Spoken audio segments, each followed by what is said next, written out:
AMC Theaters and Netflix believe they know the trick to getting people not only onto the streaming service, but back into cinemas as well. It not only has to do with K-pop Demon Hunters, but there's an announcement about that, but also with Stranger Things and the grand finale. Will it be on silver screens for this Christmas season? And if so, what will it do to Disney and Avatar, Fire and Ash?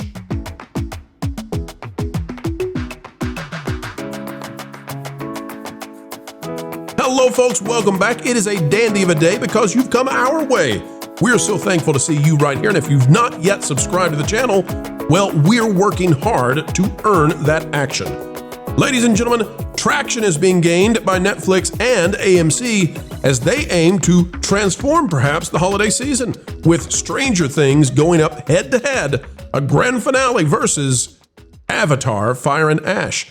Disney may be shaking in their little Mickey Mouse booties, but folks, we've got the news you need to know and how this will go. Click the like button and on with the show. AMC and Netflix are partnering up, and we know what's up. We're going to talk about it. Adam Aaron, the CEO Adam, says this over on X.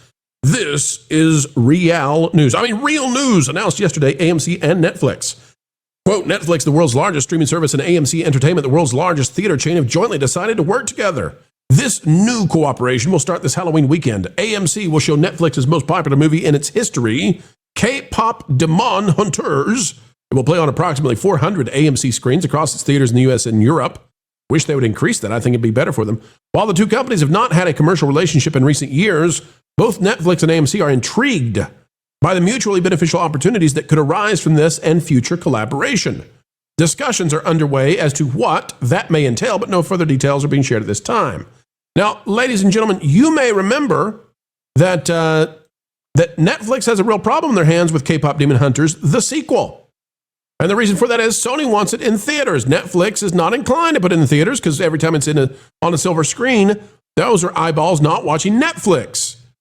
But a deal with AMC could break through that. And there's another part to this that many people out there are missing, and that is Netflix is missing the Duffer Brothers, possibly because they were unwilling to put Duffer Brothers stuff, including Stranger Things, in theaters. Here's the article from Marvin Montanaro. Netflix shot down the Duffer's dream of Stranger Things theatrical finale, and it may have drove them to Paramount. It says, when Stranger Things launched in 2016, Netflix didn't just debut a hit show. It built an identity. The streaming giant became synonymous with cinematic television, binge culture, and the illusion that creative freedom could thrive in an algorithmic world. But now, nearly a decade later, that illusion is fracturing. As Variety revealed in its comprehensive feature on the Stranger Things final season, the Duffer Bros wanted one last monumental gesture for the fans, a theatrical release of the show's finale.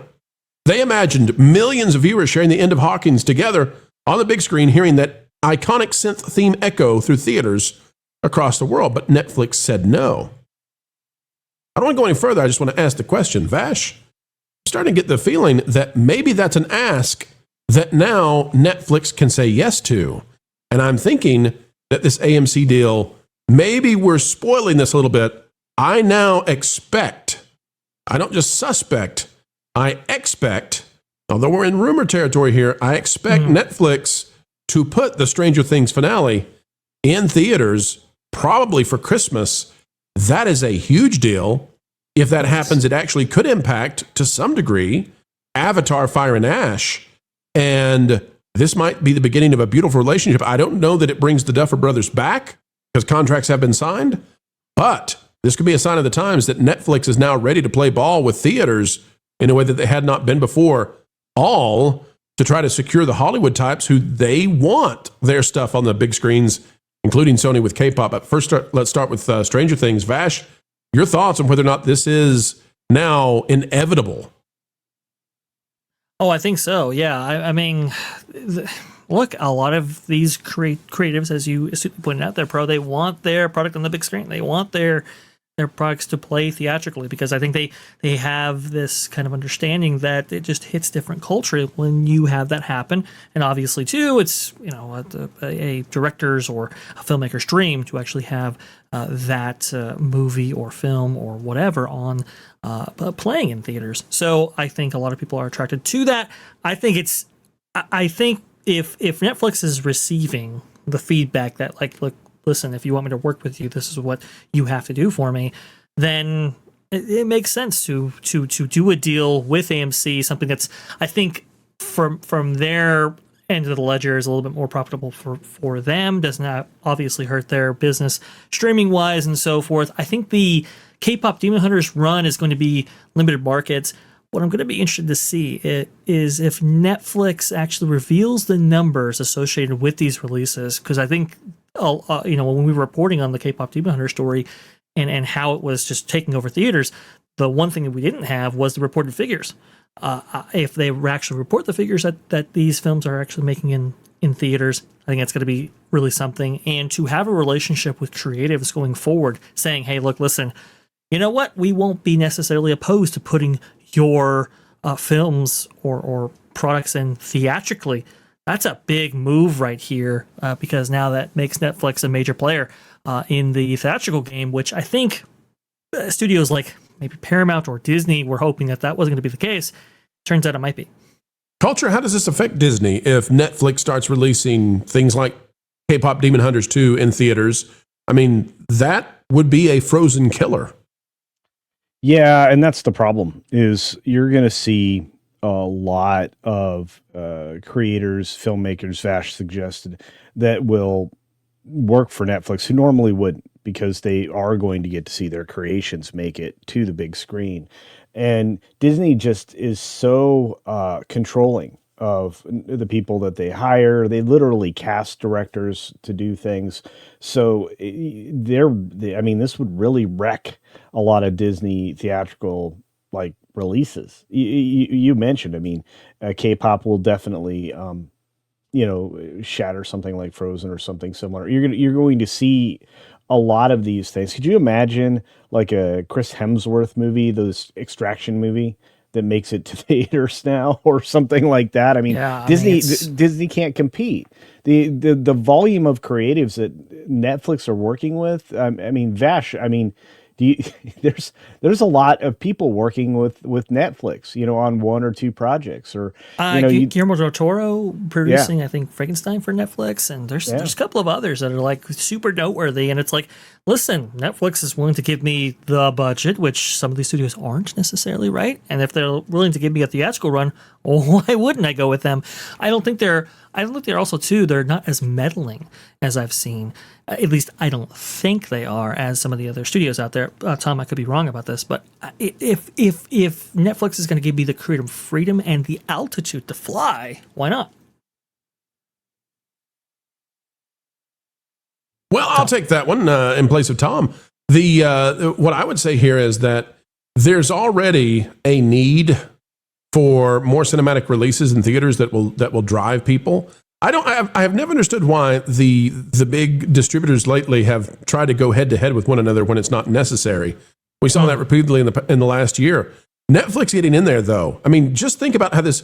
If Stranger Things if the finale, it's a 2-hour feature length finale. If that goes into theaters for Christmas, that really has an impact on Avatar. That would actually. I don't think people understand what a big deal Stranger Things would be in theaters. People want to finish that series out that way. Maybe you would see parties. You would see huge groups of people. You'd maybe crying and tears of joy. Who knows how it ends? But that would take away the thunder from James Cameron. Domestically, I think it might. You would still have the PLFs, first rung by Disney, because I'm sure they're paying a lot for those to be on there. But domestically, I think you might see some, cannibalization there for sure. Internationally, I'm not quite sure. But somebody actually pointed out in the chat that I thought was really interesting. To have a premium Netflix account without commercials or ads in your programming, is significant. But hey, look, I can go ahead and watch the Stranger Things finale in a theater in the setting without commercials playing, during it. That's another dynamic to this as well that I never really thought about, but I think it's very apt for this discussion. Culture, how much would that make, you think, in a single weekend? The season or the series finale for Stranger Things domestically, how much would that make it at the box office if you just had to guess? I think it would set records. I think you're probably looking at something akin to like $180 million in a weekend. Oh, wow. Yeah, the reason being is you would be binging it like crazy. The question is, would you do it that way? I honestly think they should just release a new episode in theaters every weekend, because you don't. I don't think people are going to want to sit there for 5.5 hours or whatever it turns out to be, because I believe each episode we're about to see is movie length. So, Oh, really? yeah, I had no idea. Yeah. Would you restrict the finale for like a later streaming release and then have the theatrical be put out and have a big event? I don't know. If I'm Netflix, I'm looking to see what this might be worth commercially. So, because again, this is the wrap up of Stranger Things, but they've already seen the potential of what something like K-pop can do. There's been a few films they experimented with, and that's why I gave it such a high number. Is I think I would go and see it in a theater, because rather than even subscribe to Netflix. So this is something that they need to flirt with, and they need to understand the power of it. And the power of it right now is that we're not getting good material from Hollywood. So what if we were getting it from Netflix? Let's throw something avant-garde at this, guys. Oh yeah, Culture. What if you went into the theater to watch the grand finale of Stranger Things? Yeah. Christmas Eve, let's say. Okay. And what if Netflix and AMC, because they're working out this deal, what if you showed your Netflix subscription somehow, some way to the AMC peeps there? Maybe there's an update to the app. Maybe there's a QR code that they can scan at the register. And what if the ticket was only like $4 or $5 maybe, but then you're also buying popcorn at the theater, and maybe Netflix pays the other side of that ticket? You know, I don't know how that would work out exactly. But what if it was very cheap to go to the theater to watch Netflix movies if you have a Netflix subscription? That's a game changer versus Disney and for theaters. Exhibitors, yeah, the exhibitors would love that. An idea like that. Bob Iger sometimes steals other people's ideas, but I look at this and I look at that what you're offering, or I listen to what you're saying, and I think financially, they'd be best off to just try to capitalize what they can out of the theaters. But your suggestion makes this a win-win for AMC. AMC would be on board with this like crazy. You'd have other, mid-majors and major theater companies lining up for something similar. This could expand in a way that maybe theaters aren't dying. Maybe theaters are renewed, because again, Hollywood is disappointing. Netflix offers some good things, and I think it would be cool to go to the theater to watch, Extraction 3 or whatever. Theaters win bigly.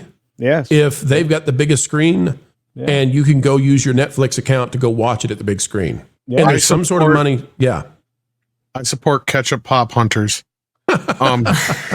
No, actually, Paul Chatto is probably creaming over this story, because he had said this like not even 2-3 weeks ago when the K-pop thing first dropped. Like, he was saying, like, he doesn't understand why Netflix doesn't just open up their own theaters. And if you have a Netflix subscription, you just get to go in for free. It basically counts as part of your subscription. And basically they would make money on all the merchandising and everything, and the popcorn and everything else. And I'm like, yeah, that's genius. I don't know why they don't do that. And I said, in fact, I brought up, like, I don't see why they haven't started doing more deals like Apple did with Warner Brothers, because I see that as more of the future of this.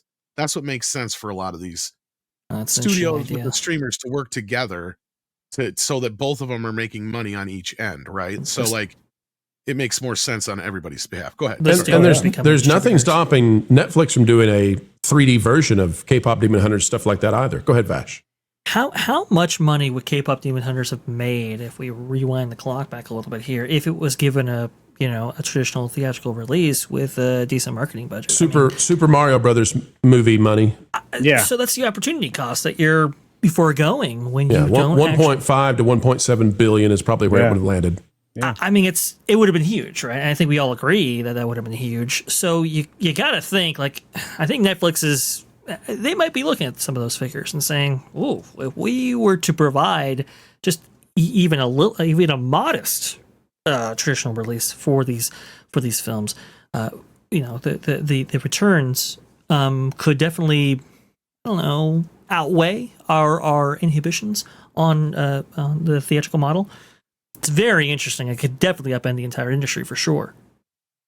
Well, it's more gravy, right? I mean, you're charging, like, let's say you're charging a subscriber, $4 or $5 to see one of these things in the theater, right? So that's a discount because you actually have an account, and then people who don't have an account, who have kind of sworn you off because of some of your poor choices, can still see some of the things that they're interested in and pay a regular. Right, pay the premium. Yeah, pay the premium price if they don't have an account, and then everybody's happy with that. Folks, we'll keep an eye on this one. This is a big, big deal. Will it spread beyond AMC? Maybe unlikely, but you could see deals where, like, Disney goes with, I don't know, one of the other big brands out there. Very interesting indeed. We'll see how it plays out. But for now, Stranger Things finale this Christmas in theaters. It's more than just a strong maybe.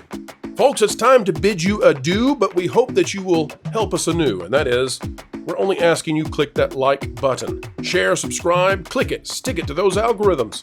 It is the notification bell, and drop a comment down below. And oh, by the way, have you gone the way of thatparkplace.com? www.thatparkplace.com. It's the website that if you're not yet bookmarked to, well, you should be. A bastion of truth and knowledge when it comes to entertainment and everything that's going on. Go check it out today, folks. We would love to have you over there as well. All right, we are getting ready to head out, but do not fret, for we will put out 4 more videos tomorrow, so long as the good Lord allows. And we believe that probably, just might, happen. All right, until the next time we get to share time with you, keep learning, keep growing, and as always, keep having fun. Jump into the water! Why listen to music made by people and companies who really don't like you? Check out Vacation Radio today and prepare for all new content made by the people behind the WDW Pro Channel. It's the place you need for all the music. That should be fun.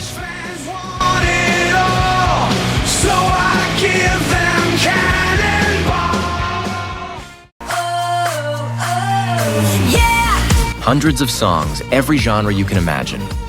Listen live on YouTube and enjoy a set list that's always sunny. It's Vacation Radio.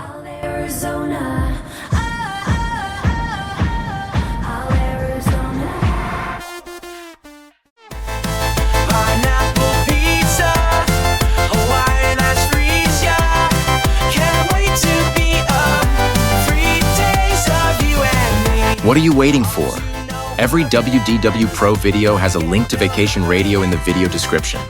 Try it out and subscribe today.